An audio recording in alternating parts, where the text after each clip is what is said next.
지난주부터 빌립보서 강해를 시작했습니다. 빌립보서는 바울의 옥중서신이다 이렇게 말씀드렸습니다. 옥중서신 그러니까 조금 좀 이해하기 어려울 수도 있어서 그냥 감옥에서 유언으로 남겨준 그런 말씀이다 이렇게 이해하시면 가장 좋을 것 같습니다. 4장이기 때문에 굉장히 짧은데 우리가 하나하나 이렇게 집중을 해서 읽으면 정말 한 군데도 이렇게 빼놓을 것이 없을 정도로 그냥 구구절절 귀한 말씀들로 가득 찬 이와 같은 그 서신이 빌립보서인 것 같습니다.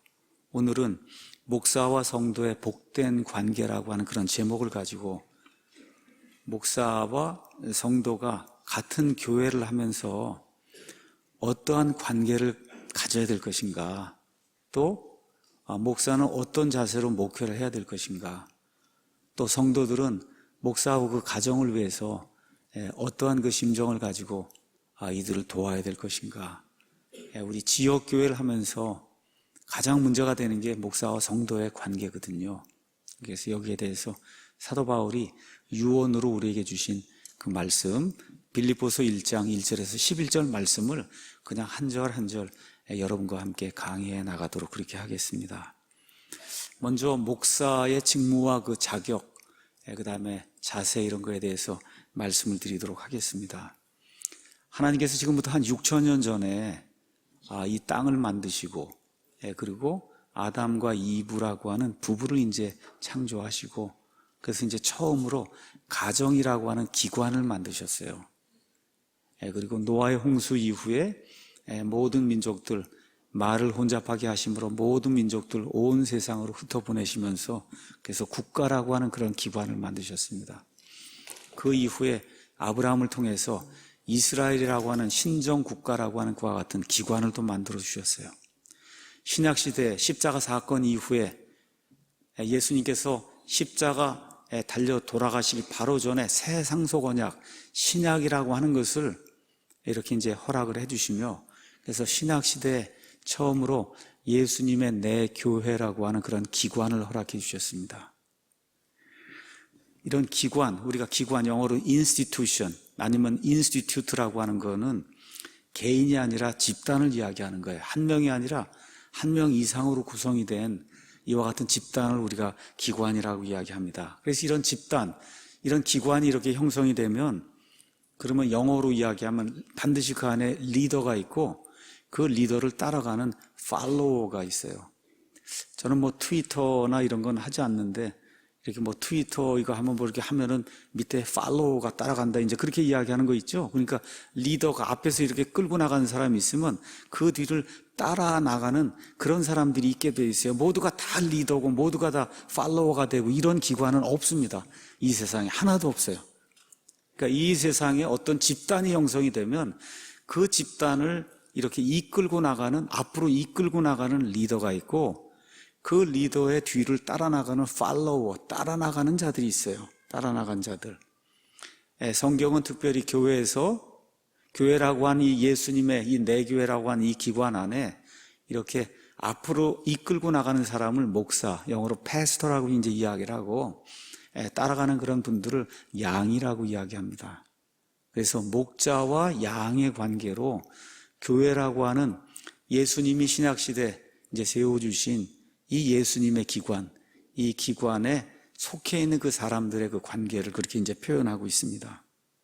오늘 여기 빌립보서 1장 1절에 가서 보니까 사도 바울이 빌립보 사람들에게 편지를 보내면서 분명히 이렇게 구분을 해놨어요. 예수 그리스도의 종 바울과 디모데는 빌립보에서 그리스도 예수님 안에 있는 모든 성도들이 있고 그 다음에 감독들과 집사들에게 편지를 한다. 감독과 집사도 분명히 성도입니다. 성도라고 하는 구원받아서 하나님께 거룩히 영원토록 구분이 된 이와 같은 사람이 성도예요. 목사도 성도고 그 다음에 여기 나와 있는 집사도 성도예요. 리더도 성도고 양도 성도, 다 성도입니다. 그럼에도 불구하고 교회라고 하는 이 기관 안에 이 전체를 이끌고 나가는 그러한 리더십을 행사하는 그런 사람들이 있고 그 리더십에 순종하며 나아가는 양들이라고 불리는 이와 같은 사람들이 있다. 그래서 빌립보에 편지를 써서 보내면서도 모든 성도들과 감독들과 집사들에게 편지를 한다고 해서 이렇게 좀 구분을 해놓은 거예요. 이게 무슨 계급을 이야기하는 게 아닙니다. 계급 이야기하는 게 아니에요. 자, 그래서 오늘은 여기 가서 보니까 감독, 그 다음에 집사 이렇게 나와 있는데, 오늘은 특별히 사도 바울이 이 교회를 세웠어요. 그래서 그 목회자적 측면에서 목회자와 그 다음에 성도의 관계를 이야기하는 이러한 그 내용을 다루기 때문에, 그래서 목사와 성도들의 관계를 빌립보서 1장 이 말씀을 통해서 한번 살펴보려고 합니다. 그런데 여기 나와 있는 그 원리는 목사와 성도들에게만 적용이 되는 게 아니라 모든 그룹, 우리 교회 안에도 여러 그룹이 있어요. 청년부도 있고 청장년도 있고 뭐 여성들이 모이는 그와 같은 그룹도 있고 다 있어요. 그 안에 가면 반드시 리더가 있습니다. 그 리더를 따라가는 그와 같은 팔로워가 있어요. 반드시 어디나 다 그렇게 돼 있어요. 그렇죠? 오늘 제가 여러분에게 말씀드리는 이 원리, 이 성경에 기록된 이 원리는 목사와 성도에게만 적용되는 게 아니라 모든 교회 안에서 이루어지는 모든 그와 같은 그 밑에 있는 산하기관, 여기에 리더와 그 다음에 따라가는 팔로워, 이 두 그룹 간에도 해당이 되는 그런 이야기다. 자, 먼저 목사 이야기 이제 하려고 하니까 목사에 대해서 가장 잘 이야기하는 그와 같은 그 서신을 우리가 목회서신이라고 이야기합니다. 그래서 성경에는 목회서신이 3개가 있어요. 디모데전서, 디모데후서, 그 다음에 디도서라고 하는 목회서신이 있습니다. 그 목회서신 가운데 특별히 디모데전서 3장, 그 다음에 디도서 1장을 가서 보면 목사는 어떤 사람이어야 한다 하는 목사의 자격이 그 안에 이렇게 쭉 나열이 되어 들어 있습니다. 자, 근데 왜 목사라고 안 그러고 감독이라 그러느냐? 또 사도행전 20장에 가면 장로라 그러느냐? 그래서 우리 침례교회에서는 목사, 감독, 그 다음에 장로를 교회를 이끌어 나가는 그 직무수행자, 이 직무수행자에 대한 동일한 직무수행자에 대한 서로 다른 그런 호칭이라고 이제 이해를 하고 있습니다. 자, 어쨌든 치리하는 사람이에요. 치리하는데 그리스 사람들에게는 어떤 지역을 이렇게 치리하게 될 때 그 지역 치리하는 사람을 감독이라고 불렀습니다. 그리스 문화권에서는. 그 다음에 이게 이스라엘 사람들에게는 이렇게 이스라엘 전체를 이끌고 나가는 그와 같은 치리자를 이스라엘 사람들은 장로라고 불렀어요. 그러니까 장로라고 이 교회의 치리자를 부르게 될 때는 구약의 이스라엘적인 그런 그 관점, 이런 게 좀 들어있는 거고, 그 다음에 감독이라고 이렇게 이제 부르게 될 때는 그리스 사람들, 로마 사람들의 어떤 통치 구조 같은 이와 같은 걸로 이해를 하시면 되고, 이거를 목사라고 이야기할 때는 특별히 목사의 중요한 그 기능을 이야기할 때는 목사라고 이제 우리가 표현을 한다. 그렇게 이제 읽으면 됩니다. 그래서 목사, 장로, 감독, 이것이 지역교회에 지금식으로 얘기하면 목회자를 이야기하는 거다. 자, 이걸 뭐 감독이라 부르든 장로라 부르든 아니면 목사라 부르든 다 교회를 치리해서 이끌고 나가는 이와 같은 목회자를 성경은 감독, 장로, 목사 이제 이렇게 부르고 있어요. 아까 말씀드린 대로 이들의 자격 조건은 디모데전서 3장에 아주 자세하게 기록이 되어 있습니다. 자세하게 기록이 되어 있어요. 그래서 여러분이 가셔서 나중에 목사가 되려고 하는 분, 목사의 아내가 되려고 하는 분, 또 어떤 사람을 목사로 모시고 와서 교회를 해야 되겠다고 하는 그런 그룹이 있으면 그 목사의 자격을 하나하나 이렇게 살펴보고 그거 100% 만족시키는 사람이 이 세상에 없습니다.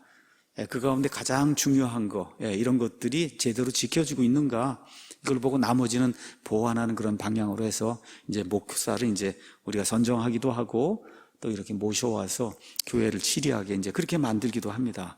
자, 그래서 이들이 구체적으로 하는 그 일을 가서 보면 성경이 이렇게 기록이 되어 있습니다. 한번 잠깐 보도록 하겠습니다.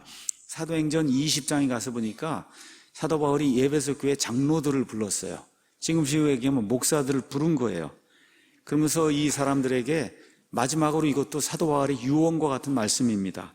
20장 28절 가서 보니까 이 장로들, 목사들, 감독들을 부른 다음에 이렇게 이야기해요.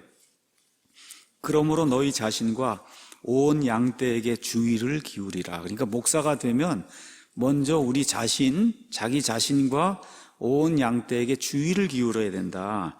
성령님께서 너희를 그들의 감독자로 삼으사 하나님의 교회 곧 그분께서 자신의 피로 사신 교회를 먹이게 하셨다. 그러니까 목사, 장로, 감독, 하여튼 이 목회자는 어떻게 해야 돼? 하나님의 교회를 치리하고 감독하고 먹여야 되는 거예요. 먹여야 되는 거다. 이게 목사, 장로, 감독이 해야 될 그런 일이에요. 우리 한번 베드로전서 5장에 나와 있는 말씀도 한번 보도록 하겠습니다.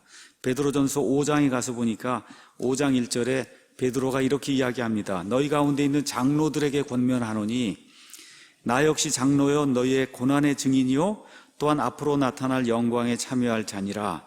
너희 가운데 있는 하나님의 양떼를 먹이고 교회 목사가 되면, 감독이 되면, 장로가 되면, 목회자가 되면 양떼를 먹이고 감독하되, 양떼를 먹이고 감독하는 그게 리더십을 발휘하는 거예요.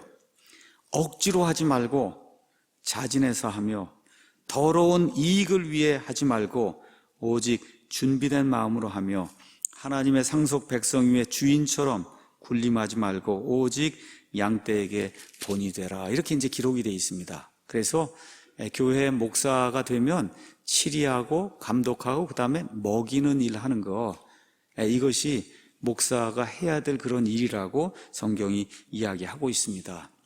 자, 그래서 성경을 가서 보면 이렇게 목사 하나가 다스리는 그런 교회도 있고 목사들 여러 사람이 다스리는, 그러니까 단수 목사가 있는 데도 있고 복수 목사가 있는 데도 있고 어떤 데는 목사가 없이 장로가 이렇게 인도하는 그런 교회도 있고 또 목사가 있는 교회도 있고 뭐 다양한 그런 교회가 이렇게 신약 성경의 원리에 따라 다양하게 이루어질 수 있다고 저는 그렇게 믿고 있습니다. 자, 이런 것도 이제 많이 들어서 교리적으로 알고 계신 분들이 많이 있어요. 자, 그런데 이렇게 교리적으로 자격을 이야기하는 것 말고 목사와 성도들의 관계, 그 관계가 어떤 관계가 돼야 되는가, 특별히 목사가 성도들을 이렇게 치리해 나가고 이렇게 꼴을 먹일 때 어떠한 심정과 자세로 이런 일들을 진행을 해야 되는가, 여기에 대해서는 목회서신에 그렇게 이제 많이 나와 있지 않고 여기 지금 빌립보서 같은 이렇게 죽기 전에 유언으로 남겨준 이런 책, 요 안에 직접 성도들하고 이야기를 하는 거예요. 교회를 세운 목회자가 한 10년, 15년쯤 지나서 죽게 된 그런 상황에 감옥에 갇혔어요. 그 15년 전 생활을 해보는 거예요. 그 교회 들어가서 내가 처음에 그 도시에 들어가서 어떻게 해서 이 교회를 세웠는가, 그 이후에 한 15년 동안 이들과 무슨 관계를 가졌고 이제 내가 죽을 날이 얼마 남지 않는 그런 상태에서 이들에게 어떠한 심정으로 내가 목회를 했고 앞으로도 어떻게 목회자가 이들을 목회해야 되는가, 이거를 지금 기록을 해놓은 거예요. 아주 귀중한 그런 말씀이 이 안에 들어있기 때문에. 그래서 목사와 성도의, 제가 처음에는 제목을 관계라고 적었다가 복된 관계로 바꿨어요. 목사 때문에 고생하는 사람이 엄청 많습니다.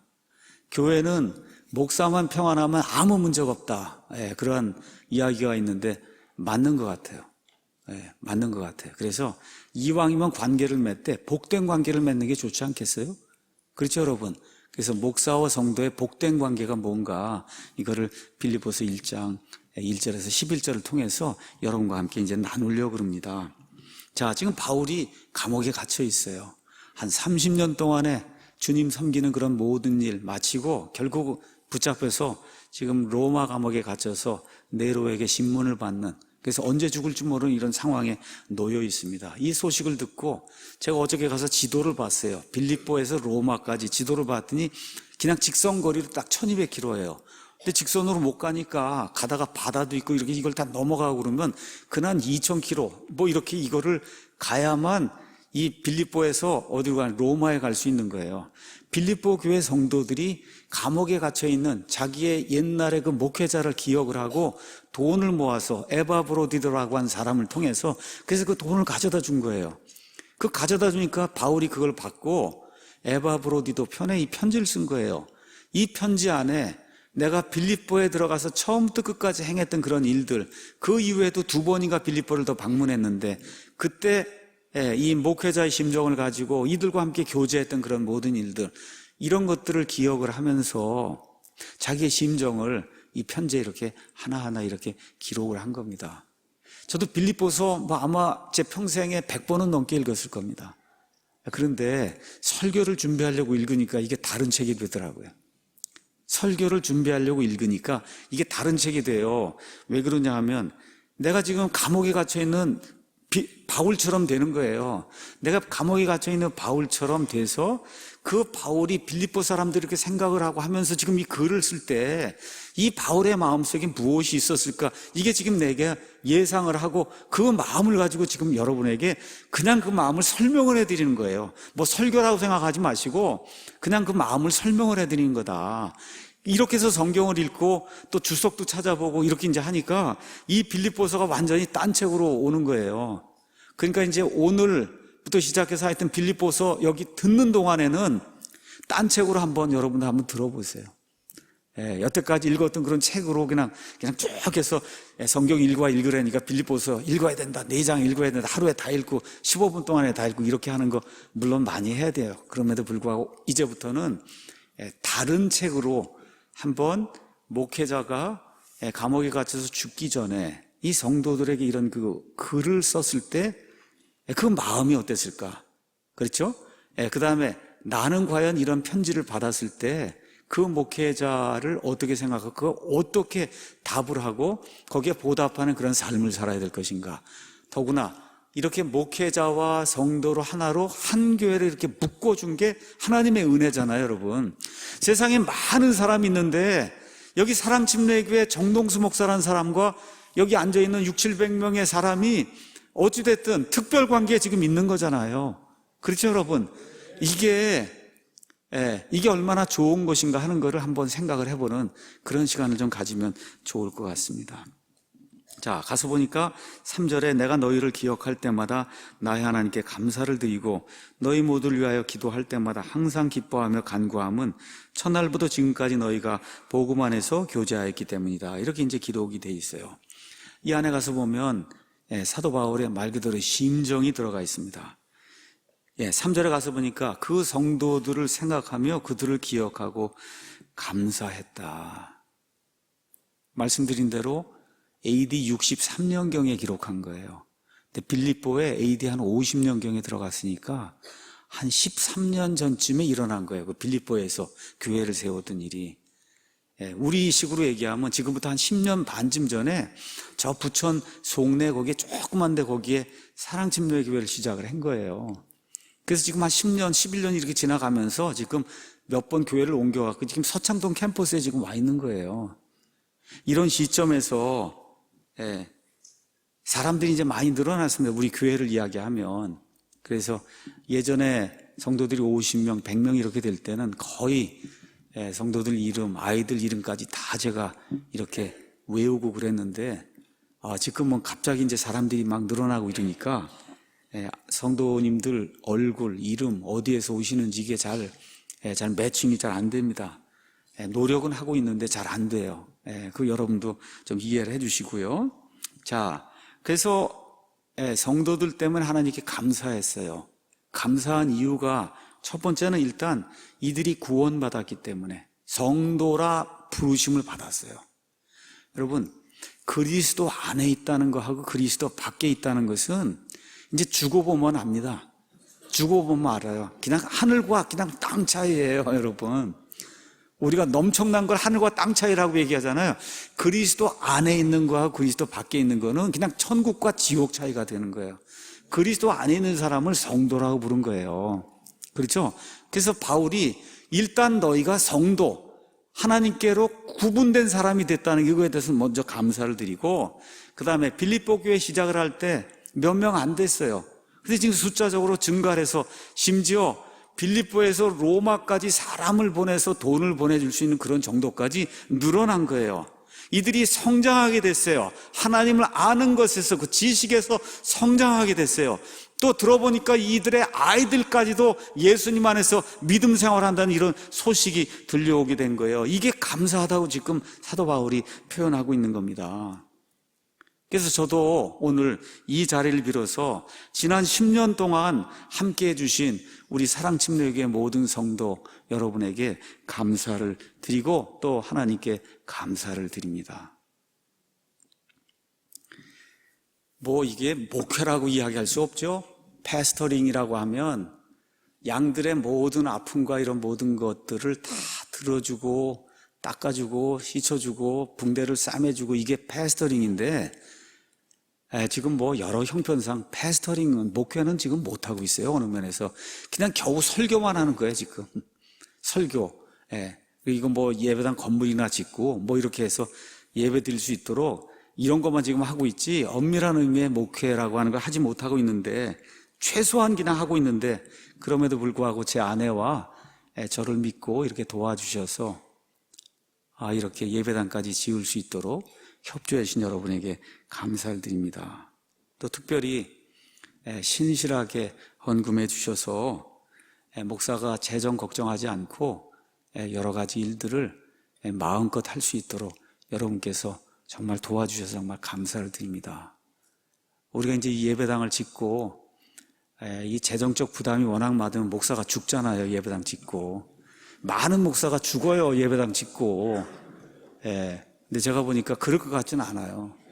그래서 일단 감사해요. 일단은 여러분이 이렇게 자발적으로 하나님의 일을 위해서 성실하게 신실하게 하나님 앞에 정직하게 이렇게 물질에 헌금해 주셔서 정말 감사드립니다. 그래서 하나님께서 신실하게 이 땅에서 또 여러분 자녀들에게 또 하늘에서 합당하게 보상을 주실 줄로 믿습니다. 성경이 주신다고 이야기했으니까 그렇게 해 주실 줄로 믿습니다.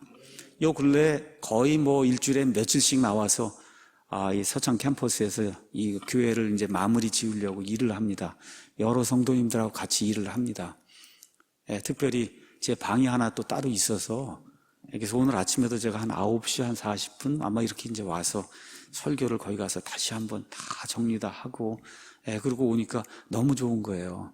금요일도 좀 일찍 와갖고 다 정리하고 또 다시 가니까 너무 좋고, 옛날엔 집에서 다 하고 교회 가서는 성도들 만나고 이렇게 하다 보니까 조금 좀 어려움이 있었는데, 하여튼 너무 편안하고, 이 서창동 캠퍼스 이 안에 뭐 대예배실, 중예배실, 아래층 1층 체리티 홀, 아이들 교실, 뭐 흡음재 하나까지 지금 우리가 다 붙이고 있잖아요. 그렇죠? 부엌도 우리가 다 꾸미고 있잖아요. 우리 한번 1층 내려가서 싱크대니 그 안에 놔놓은 그런 테이블이니 의자니 한번 가서 보세요. 뭐 이렇게 비싸게 뭐 한 건 없지만 가서 보시면 정말 단정하게 하나님의 백성에게 합당하게 우리의 필요에 맞게 그렇게 아름답게 이렇게 꾸며놨어요. 이게 우리 모두의 땀이 들어있는 거예요. 우리 모두의 꿈이 그 안에 배어 들어있는 거예요. 이 모든 거를 충분히 할 수 있도록 여러분께서 기도로 재정으로 협조해 주셔서 정말 감사드리고, 이 사랑침례교회가 이 이끌어 나가는 목회자, 이 목회자가 변하지 않는 한 계속해서 사람들이 넘치고 그래서 하나님의 복음이 이 교회를 통해서 밖으로 분출되어 나갈 수 있도록 여러분께서 계속해서 기도하시고 협조해 주시기를 이 시간에 부탁을 드립니다. 자, 기도할 때마다 그들을 위해서 간구한다.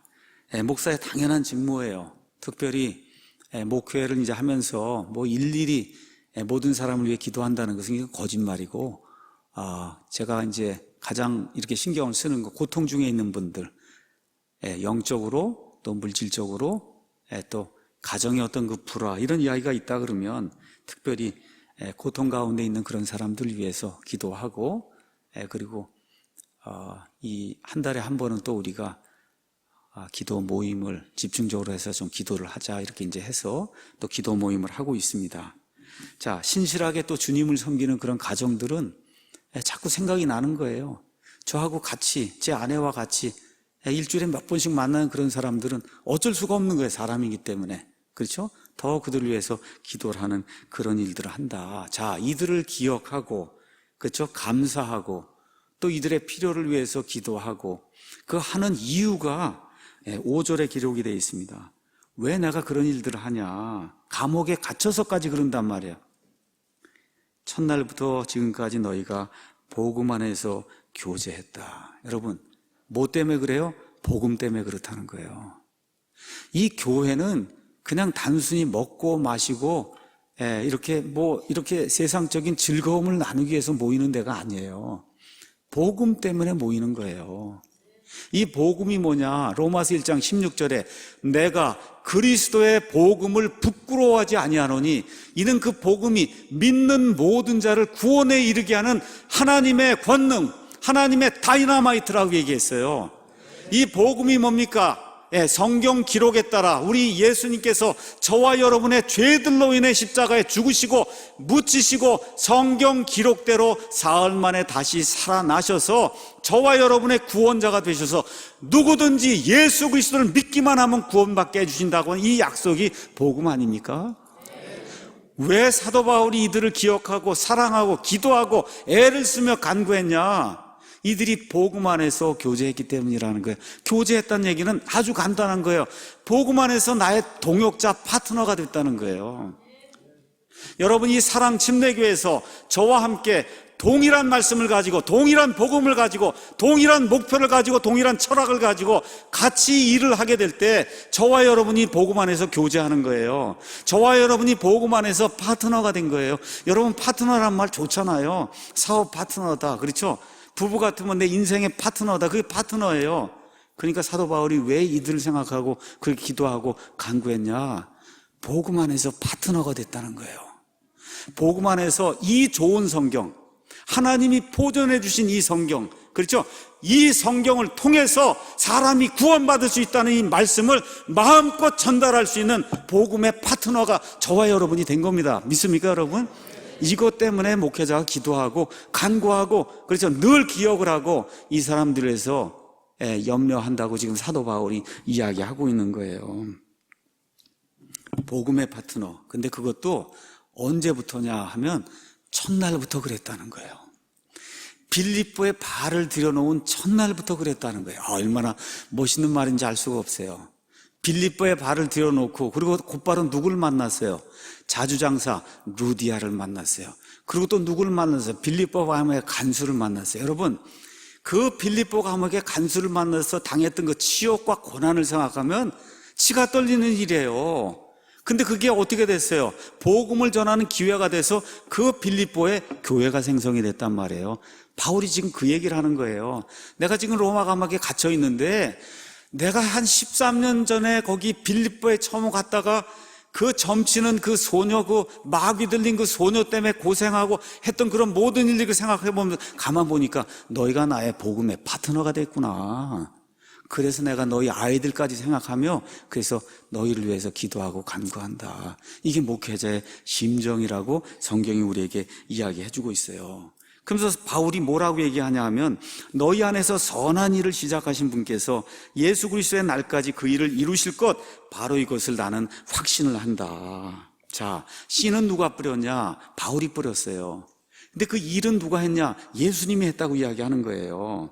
대단히 귀중한 말씀이에요. 너희 안에서 선한 일을 시작하신 그 예수님께서 예수님의 날까지 그 일을 끝까지 이루어 놓으실 걸 내가 확신을 한다. 여러분 안에 예수님께서 선한 일을 시작하신 적이 있습니까? 그게 구원받은 날이에요. 여기 지금 선한 일이 뭐예요? 복음의 파트너가 됐단 말이에요, 여러분. 이 서창동 캠퍼스에서 저와 여러분이 복음의 파트너가 돼서 우리 안에서 선한 일을 시작하신 그 그리스도의 날까지 그거를 완전하게 우리가 끝을 내야 되는 겁니다. 믿습니까, 여러분? 예. 바울이 너무 멋있게 어디서 얘기해요? 로마 감옥에 갇혀서 내가 그 빌립보에 가서 거기 가서 씨를 뿌렸는데 그게 예수님의 일이라는 거예요. 그래서 너희와 함께 내가 복음의 파트너가 됐는데 이 일이 언제까지 가냐? 예수님 강림하시는 그날까지 간다. 이렇게 되면서 그 일이 확장되고 확장이 되는 그런 일이 생길 거라고, 그거를 내가 어떻다고요? 확신을 한다는 거예요. 저도 여기 서창동 캠퍼스에 모여있는 여러분을 보고 앞으로 제가 얼마 있을지 모르지만 하여튼 은퇴하게 되면 그럼 이런 거 기억을 하면서, 그리고 여러분에게 그리스도 안에서 선한 일을 시작하신 바로 그 예수님께서 예수님의 날까지 서창동 이 교회를 통해서 해야 될 그 일을 하나님께서 확장을 시키시고 완전하게 만들어 주실 것, 바로 그것을 확신한다는 그런 고백을 하고 싶습니다. 거기 가서 보니까 7절에 내가 너희 모두에 대해 이렇게 생각하는 게 합당하다. 왜 그러냐? 너희가 내 마음 속에 있기 때문이다. 여러분, 목사가 성도의 마음에 있고 성도들이 목사의 마음에 있어야 돼요. 그래야 이게 지역교회가 이게 발전할 수 있는 거예요. 할 수 없이 나온다 그러면 그럼 빨리 그만둬야 됩니다. 할 수 없이 나온다 그러면 빨리 그만두고 딴 데 찾아야 돼요. 여기 지금 보니까 바울의 마음속에 지금 로마 감옥에 갇혀 있는데도 그 빌립보에 있던 그 사람들이 바울의 마음속에 지금 들어가 있다는 거예요. 그렇죠? 예, 왜 그래요? 가서 보니까 나의 결박당한 일과 복음을 변호하고 확증한 일에 너희는 다 나의 은혜에 참여했다. 내가 지금 로마 감옥에 갇혀서 쓸쓸한 가운데 있는데 지금 1000km가 넘는 데서, 그렇죠, 이 선물을 가지고 빌립보 교회 사람들이 와서 나의 고통에 함께 참여해 줬다는 거예요. 그게 너무 감사하다는 겁니다. 목회자에게 있어서 가장 중요한 거, 이것이 바로 이거예요. 위로와 격려. 목회자가 어려움을 당하고 힘든 그런 상황이 있을 때 함께 같이 해주는 거. 그게 물질이 됐든 격려하는 말이 됐든 함께 식사가 됐든 하여튼 같이 내가 그 고통에 같이 참여한다. 뿐만 아니라 복음의 파트너가 돼서 바울이 복음을 변호하고 확증하는 그 일을 하다가 지금 여기까지 갇혔잖아요. 그 일에까지 너희가 나와 함께 같이 참여했다는 거예요. 몸은 저기 빌립보에 있음에도 불구하고. 다시 말씀드려, 이 목사가 어디에 가서 무슨 일을 하든 예수 그리스도의 그 일을 하게 될 때 여러분이 기도로, 물질로, 그렇죠? 격려하는 그런 말로 같이 함께 해주는 거, 이것이 목사와 성도들 간에 아주 복된 그런 좋은 관계라고 성경이 이야기해주고 있습니다. 그래서 저는 여러분의 이런 사랑을 많이 받았습니다. 그래서 제가 여러분에게 부탁을 드리고 싶어요. 이 교회에 얼마가 할지 모르지만 이제 다른 사람이 오게 됩니다. 다른 목회자가 오게 돼요. 이 목회자가 오게 되었을 때 이 심정을 꼭 기억해 달라는 거예요. 그 목회자가 왔을 때 얼마나 어렵겠어요. 그렇죠? 제 뒤를 이어서 여기 와서 이거 하려고 하면 그 얼마나 어렵겠어요. 그 목회자의 심정을 잘 이해를 하고 그 목회자를 잘 도와주고 해서 이 교회를 하나님이 원하시는 교회로 조금 더 가깝게 이렇게 나가도록 그렇게 만들어야 될 책무도 여러분에게 있는 거예요. 저는 떠나게 됩니다. 사도 바울도 떠났어요. 떠나게 돼요. 사람이기 때문에. 앞으로 이 교회에 와서 일을 하게 될 그런 목회자뿐만 아니라 앞으로 이 교회에 와서 일을 하게 될 여러 종류의 그런 사람들이 있습니다. 그런 모든 사람들의 사정을 이해하고 그들의 고통과 고난을 이해하고 그들을 격려하고 위로하는 거, 이것이 성도와 그 다음에 리더십을 가진 그런 사람들과의 좋은 관계라고 성경이 이야기하고 있습니다. 자, 그러면서 이제 바울이 기도를 하는 거예요. 기도하는 내용이 9절에 나옵니다. 내가 이것을 기도하노니 곧 너희의 사랑이 지식과 모든 판단에서 여전히 더욱더 풍성해지고 너희가 뛰어난 것들을 입증하며 그리스도의 날까지 성실하고 실족거리가 없는 사람이 되며 예수 그리스도로 말미암은 의의 열매들로 가득하여 하나님의 영광과 찬양이 되기를 원하노라. 자, 이것은 어떤 거냐 하면 그냥 부모의 심정을 이 안에 기록해 놓은 거예요. 부모의 심정. 이 사도 바울이 기도한 그 내용이 우리 서창동 여기 캠퍼스에 앉아있는 모든 사랑침례교회 성도들에게 제가 기도하며 바라는 그런 내용입니다. 바울이 고린도전서 4장 15절 16절 거기 가서 보니까 이렇게 이야기합니다. 그리스도 안에서 너희에게 10,000명의 스승이 있다고 해도, 그렇죠? 아버지는 많지 않다. 근데 내가 복음을 통해 너희를 낳았다고 이렇게 기록을 하고 있어요. 너희를 낳았다. 여러분, 아기를 낳으면 어떻게 해요? 그 부모가 아이의 모든 거를 형성을 시켜주는 거예요. 아이가 갈 방향을 이렇게 해서 아이가 구부러지면 이렇게 세우고 이렇게 해갖고 아이가 갈 방향을 이렇게 영어로 얘기하면 쉐이핑을 해주는 거예요. 모습을 갖춰주게 이렇게 만들어. 그게 부모가 하는 일이에요. 맞습니까? 사도 바울이 그 일을 했다는 거예요. 그 일을 했다. 제가 여러분에게 하고 있는 일이 똑같은 일이에요. 이렇게 쉐이핑을 해주는 거예요. 이렇게 하는 것이 하나님이 원하시는 거니까 그 방향으로 가라 하고 이렇게 만들어주는 그 부모의 역할을 하고 있는 거예요. 부모의 역할. 여기 만명의 스승, 우리가 할 수 없이 스승이라고 번역했는데 영어로 가서 보니까 인스트럭터라 그랬어요. 지금식으로 번역하면 시간 강사가 있었다는 거야. 그러니까 이거 와서 이것도 가르쳐줘, 이것도 가르쳐주는 시간 강사가 10,000명은 있었지만 너희에게 아버지는 나 하나밖에 없다, 그렇게 얘기하는 겁니다. 목회자가 지금 그런 심정을 가지고 부모와 같은 심정, 교회 안에 와서 1시간, 2시간, 어쩌면 1년이고 가르쳐 줄 수 있는 강사는 많이 있어도 내가 복음을 통해서 너희를 낳아서 하나님이 원하시는 그런 사람으로 형성을 시켜놨다는 거예요. 여러분, 그게 목회자가 하는 일이다. 맞습니까? 예, 목회자가 하는 일이에요. 그래서 실제 부모와 자식은 살과 피를 나눈 그런 관계입니다. 그래서 바울은 목사와 성도들의 관계를 부모 자식으로 이렇게 살과 피는 나누지 않았지만 예수님의 피를 나눈 그러한 이런 부모 자식 간의 그런 관계로 표현하고 있는 거예요. 그래서 사도 바울이 이걸 또 이렇게 이야기했습니다. 고린도 후서에 가서 보니까 사도 바울의 그 부모로서의 그 심정이 이렇게 표현이 되어 있는데 이것도 역시 똑같은 심정입니다. 저도 고린도 교인들이 사도 바울을 배척하고 사도 바울을 무시하는 가운데 바울이 마지막으로 쓴 말이 이렇게 되어 있어요. 12장 14절 고린도후서, 보라, 내가 3번째 너에게 갈 준비가 되어 있으나 너희에게 짐이 되지는 아니하리라. 나는 너희 재물을 구하지 아니하고 너희를 구하노니 자녀들이 부모를 위해 모아두지 아니하고 부모가 자녀들을 위해 하느니라. 이렇게 기록이 되어 있습니다.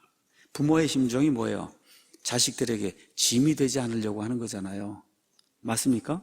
지금 목회자의 심정이 이렇게 표현이 되고 있어요. 어떻게 하든지 여러분은 잘 되고 나는 여러분에게 짐이 되지 않는 그런 사람이 되어야 되겠다.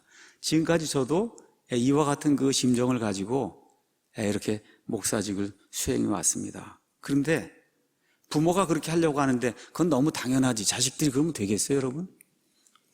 그건 너무 당연한 거지. 짐이 되면 어떡해? 이렇게 얘기하면 그게 올바른 부모 자식 관계가 아니잖아요. 맞습니까? 근데 빌립보 성도들이 어떻게 했다? 그래, 그게가 아니라 어떻게 해요? 지금 1000km가 떨어져 넘어 있어서 로마 감옥에 갇혀서 언제 죽을지 모르는 그 바울을 사랑해서 재물을 가지고 달려와서 그의 필요를 채워줬다는 거예요. 그러니까 부모는 부모의 심정을 가지고 그렇게 하고 자식은 자식으로서의 마땅한 도리로 부모를 섬기듯이 이렇게 하는 것이 성경이 이야기하는 좋은 목사와 좋은 성도들 간의 복된 관계라고 성경이 이야기를 하고 있는 겁니다. 아무리 악한 부모라도 자식이 잘 되기를 다 바랄 거예요. 맞습니까? 목사가 부족해도 성경 말씀을 읽으면 하나님의 이런 표준이 있어요. 여기까지 가기를 누구나 다 바랄 거예요. 목사는 그대로 하지 못하고 악함에도 불구하고 그래도 여기 읽은 대로 이렇게 가라고 그렇게 이야기할 겁니다. 무엇을 원하냐? 첫 번째, 그들의 사랑이 좀 풍성해졌으면 좋겠다. 빌립보 교회 성도들의 사랑이 풍성해졌으면 좋겠다. 근데 그 사랑이 그냥 단순히 사랑으로 끝나면 안 돼요. 거기 가서 보니까 너희의 사랑이 풍성해지는데 그 다음에 조건이 있습니다. 너희의 사랑이 지식과 모든 판단에서 더욱더 풍성해져야 돼요. 이게 중요한 거예요. 그냥 무조건 사랑하자 그러면 교회는 무너져 버립니다, 여러분. 뭐에서 풍성해져야 되냐 하면 사랑을 하되 말씀을 이해하는 그 지식이 증가하고 옳고 그른 것을 구분하는 그 일이 증대되는 가운데 사랑을 해야지 사랑만 하면 교회는 붕괴가 되는 거예요. 지금 바울이 그 얘기를 하는 거예요. 하나님께 기도하는 겁니다. 빌립보 교회 성도들이 사랑이 충만한 사람들이 되면 좋겠습니다. 근데 단순한 사랑이 늘어나는 것이 아니라 하나님의 말씀을 아는 그 지식이 증대하고 옳고 그른 것을 구분할 수 있는 그런 능력이 증대하는 가운데 성도들 사랑하고 하나님의 말씀을 사랑하고 하나님을 사랑하는 그런 사람들이 되기를 원한다고 하나님께 기도하고 있어요. 제 심정도 똑같은 겁니다, 여러분. 단순히 그냥 모여서 사랑하자 이것이 아니라 하나님을 아는 것과 옳고 그런 것을 구분할 줄 아는 이런 것이 동시에 증가하면서 서로 사랑하는 그와 같은 성도들이 되기를 간절히 원합니다. 이것이 어떻게 가능하냐? 진리의 영이 우리 안에 들어있기 때문에 가능한 거예요. 진리의 말씀이 이렇게 책으로 주어있기 때문에 가능한 거예요, 여러분. 그래서 진리의 영이 인도하시는 대로 이 말씀을 읽고 또 목회자가 이게 가르친 대로 이걸 잘 판단하고 해서 옳고 그른 것을 구분해서 세상을 이기고 마귀를 이기고 육신을 이길 수 있는 성장하는 그런 그리스도인이 되는 거, 이게 목회자가 가장 원하는 거다. 두 번째 가서 보니까 뭐라고 되어 있냐, 10절에 너희가 뛰어난 것들을 입증하며 그리스도의 날까지 성실하고 실족거리가 없는 사람이 되기를 간구한다. 이게 뭐냐면 고귀한 성품의 소유자가 돼야 된다는 거예요. 고상한 성품의 소유자가 돼야 된다. 그러니까 우리 그리스도인의 목표는, 목사 같으면은 큰 교회 하는 게 아니에요. 뭐예요? 내가 좋은 성품의 사람이 되는 게 그게 가장 큰 목표가 돼야 되는 거예요. 목사도 마찬가지고 여러분도 마찬가지. 그런 사람들이 모이면 그 교회는 자연히 잘 되는 거예요, 여러분. 고귀한 교회가 되는 거예요. 교회를 고귀하게 만들려고 하지 말고 저와 여러분이 고귀한 사람이 되면 되는 거예요. 맞습니까? 그게 되기를 원한다는 거예요. 사도 바울이 그 얘기를 하고 있는 거예요. 그 얘기를 어떻게 하냐? 뛰어난 것들을 입증을 해야 된다는 거예요. 여러분, 자동차를 만들면 BMW다 그럼 저기 BMW 시험장이 있어요. 엔진이고 뭐고 시험하는 시험장이 있어요. 거기 가서 제대로 됐는가를 시험을 하듯이 뛰어난 것들이 무엇인가를 저와 여러분이 보고, 고상한 것이 무엇인가를 저와 여러분이 보고 그 고상한 것들을 추구하는 그런 사람이 돼서 거기서 끝나면 안 돼요. 그래서 그리스도의 날까지, 뭐예요? 휴거 받을 때까지, 아니면 부활할 때까지 성실하고 실족거리가 없는 사람, 세상적으로 이야기하면 일도 열심히 하고 가정생활도 바르게 하고 사회생활도 바르게 하고 교회에서도 신실하게 섬기는 그러한 고상한 성품을 가진 그런 사람들이 돼야 된다. 그걸 놓고 바울이 지금 감옥에서 기도한다는 거예요. 여러분, 잘 먹고 잘 사는 거 바울이 기도한 적이 없습니다. 빌립보 교회 성도들 잘 먹고 잘 살라고 기도한 적이 없어요. 뭐가 어떻게 되라고요? 고귀한 성품을 갖는 그런 하나님의 사람이 되었으면 좋겠다는 간절한 심정으로 기도하고 있어요. 우리 사랑침례교회가 그런 사람들을 넘치는 교회가 되면 자연스럽게 하나님의 교회가 되는 겁니다. 그 결과 어떻게 돼요? 예수 그리스도로 말미암은 의의 열매들로 가득하여 하나님의 영광과 찬양이 되길 원한다.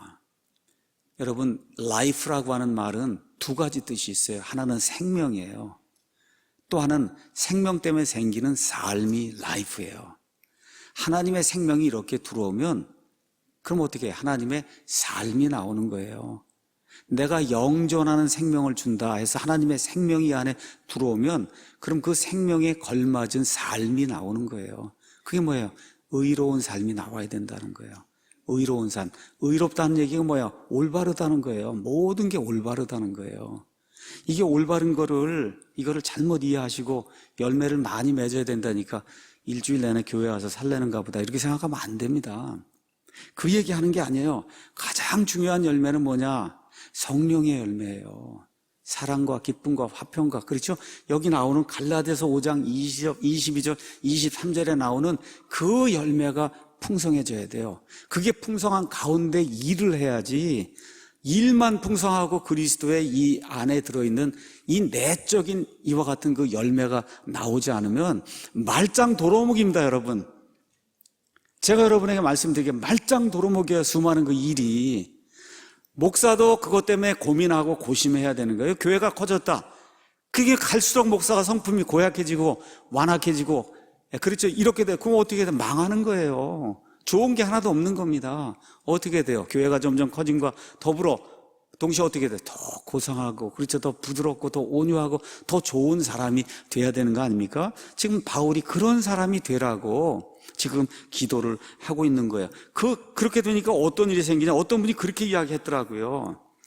여러분, 이제 우리가 옆에 이제 사과나무 드신 거 모두 아마 심을 것 같아요. 자, 사과가 이렇게 열매를 맺는데 소리 내는 거 봤어요? 나 열매 맺는다, 열매 맺는다, 열매, 이거 어떻게 조용히 있는데 열매 맺는 거죠? 성령님의 열매를 맺어서 일을 하면 조용하게 돼요. 교회가 잡음이 없어요, 여러분. 내가 뭐 한다 이런 얘기가 없단 말이에요. 어떻게 자연스럽게 이루어지는 거예요. 우리 여기 서창동 여기 교회 오는 동안에 잡음이 있었습니까? 없었습니까? 없었어요. 거의 이 세상 모든 교회 건축하는 동안에 일어났던 그런 잡음이 우리 교회는 거의 없었습니다. 거의. 왜 그래요? 성령님이 함께 하신 일이기 때문에 그렇다고 저는 확신을 하는 거예요. 하나님이 하신 일이기 때문에 그렇다. 여기 이사 오기 바로 첫날 저 예배당이 팔렸잖아요. 그렇지 않습니까? 이사 오기 바로 전날. 자, 이런 것들 보면서 이렇게 될 때 어떤 일이 생겨요? 하나님의 영광과 찬양이 되는 거예요. 기억해야 돼요. 하나님의 영광과 찬양이 되는 거예요. 우리 사랑 침례교회 한 일, 제가 한 일, 그렇지 여러분이 한 일이 나를 칭찬하고 나에게 영광이 된 그걸 했으면 그거는 다 내일 한 거예요. 아무 소용없는 겁니다. 그렇죠? 하나님의 영광과 찬양이 되는 그 일이 되기를 사도 바울이 지금 로마 감옥에 앉아서 꽁꽁 묶인 채 지금 그렇게 기도하고 있다는 거예요. 이것이 제가 오늘 아침에 우리 사랑 침례교회 모든 성도들에게 드리고 싶은 동일한 겁니다. 자, 그럼 이런 일을 억압해서 이거 할 수 있겠어요? 너 그렇게 해라 저렇게 해라. 여러분 자녀가 있는데 꽁꽁 매갖고 다니고 그냥 이렇게 하면서 하루 종일 학교까지 쇠사슬 해갖고 다니고 이렇게 해서 너 똑바로 가라. 이거 가능하겠어요? 가능해요? 안 되잖아요. 그렇죠? 이게 가능하려면 어떻게 돼야 되냐? 하나님의 말씀과 그 다음에 하나님이 좋아야 가능한 거예요. 여러분, 말없이 기쁨으로 성령의 열매를 가지고 하나님의 일을 하려고 하면 하나님과 하나님의 말씀이 좋아야 되는 거예요. 좋아야 돼요. 다 그래야 하나님의 말씀을 기뻐하고 하나님을 사모해야 이런 일이 가능한 거예요. 이렇게 될 때 만족감과 행복이 생기는 거예요. 이렇게 되면 어떻게 열매가 자연적으로 생기는 겁니다, 여러분. 그러니까 하나님이 기뻐하시고 하나님의 영광이 되려고 하면 첫째, 구원받아야 돼요. 구원받은 사람만 하나님의 일을 구원받은 사람답게 할 수 있는 거예요. 그 일을 하나님이 기뻐하시고 그 일에 하나님이 보상을 주시는 거예요. 그래서 확실하게 구원받고 하나님을 좋아하고 그렇죠, 하나님을 사랑하고 하나님의 말씀을 사랑하고 사모하고 전달하기를 원하면 그러면 하나님의 일이 자연스럽게 퍼져나가는 거다. 자, 이렇게 다시 태어나서 성경적으로 가르치는 교회에 들어와서 목사의 양육을 잘 받아야 되는 거예요. 그게 목사가 그래서 필요한 거예요. 목사의 양육을 잘 받아서 목사가 여러분을 쉐이핑한다 그랬죠. 형태를 갖추어 준다 그랬잖아요. 그렇죠? 이 일을 하면 가운데 이것이 맞는가 그런가 여러분이 살펴보시고 맞으면 목사의 말로 듣지 말고 하나님의 말씀으로 듣고 그렇게 해서 내 자신을 변화시키는 그런 삶이 이루어지게 될 때 하나님께 영광이 되는 그런 일이 생기는 겁니다. 목사의 소원 하나만 이야기하고 마치겠습니다. 자, 그리스도께서 시작하신 선한 일을 그리스도의 날까지 이루기를 그건 이제 원한다, 확신한다 그렇게 이야기했습니다. 제가 우리 교회 성도들에게 한 가지 이제 부탁을 드리고 말씀을 마치겠습니다. 옛날에 내가 설교를 하면서 고린도후서 1장 14절 말씀을 이렇게 여러분에게 말씀드렸습니다. 너희가 끝까지 인정하기를 바라는 것, 내가 바라는 것은 이것이니 곧 우리 주 예수님의 날에 너희가 우리의 기쁨이 되는 것 같이 우리도 너희의 기쁨이 되는 것이다. 여러분, 우리가 휴고를 받든지 아니면 부활돼서 올라가든지 그리스도의 심판석 앞에 가서 다 서게 됩니다. 그렇죠? 목사도 서고 여러분도 다 서요. 거기 갔더니 우리 교회 이 서창동 이 사랑침례교회 성도들이 왔어요. 서로 껴안고 서로 좋아해야 하잖아요. 너무 기쁘다 그러고 만나서 기쁘다 이래야지. 거기 가서 딴 얘기하면 안 되잖아요, 여러분. 저 목사 때문에 죽을 고생을 제가 했습니다 이러면 안 되잖아요, 여러분. 저 성도 때문에 제가 죽을 고생을 했다 그러면 안 되잖아요. 맞습니까, 여러분? 그러니까 여기서 해결하고 가셔야 돼. 무슨 문제가 있으면 여기서 해결하고 가야 돼. 여기서. 그래서 그 자리에 가서는 아유, 저 목사님 때문에 내가 얼마나 기쁜지 모릅니다. 저 성도님 때문에 제가 얼마나 기쁜지 모릅니다 하고 예수님 앞에 서로 고백해야 되는 거예요. 그 일이 우리 사랑침례교회 모든 성도들과 저 사이에 있기를 예수님의 이름으로 축원을 합니다. 마지막으로 24절 가서 보니까 저의 목회 철학입니다. 우리는 너희의 믿음을 지배하는 자가 되려 하지 아니하고 오직 너희의 기쁨을 돕는 자가 되려 하나니 너희는 목사로 말미암아 서는 게 아니에요. 믿음으로 서느니라. 믿음으로 서는 겁니다, 여러분. 잘 생각하셔야 돼요. 다시 말씀드리면 이렇게 되는 거예요. 교회와 목사를 의지하셔야 돼요. 의지해야 돼요. 근데 또 다른 한편으로는 교회와 목사를 의지하면 안 되는 거예요. 오늘 제가 중요한 이야기를 하는 겁니다. 교회와 목사를 의지해야 돼요. 그럼에도 불구하고 맨 마지막에는 교회와 목사가 아니라 여러분 자신이 여러분 자신의 믿음으로 서는 거예요. 부모가 아이를 낳습니다. 쉐이핑을 시킵니다. 영구히 부모가 자식 끼고 사는 사람 있어요? 어떻게 해요? 나중에 다 독립해서 나가잖아요. 맞죠? 그때 어떻게 해요? 자기 믿음대로 사는 거예요. 똑같은 겁니다, 여러분. 목사가 여러분을 이렇게 형성을 시켜요. 예수 그리스도의 그 사람을 이렇게 만들어줘요. 맨 끝엔 여러분 자신이 책임을 지고 여러분의 믿음을 가지고 하나님의 심판석 앞에 서는 거예요. 그래서 목사와 교회를 신뢰해야 돼요. 그럼에도 불구하고 맨 마지막에는 목사와 교회가 아니라 여러분 자신의 믿음을 가지고서는 그러한 강건한 예수 그리스도의 군사가 되기를 예수님의 이름으로 축원합니다. 기도하겠습니다.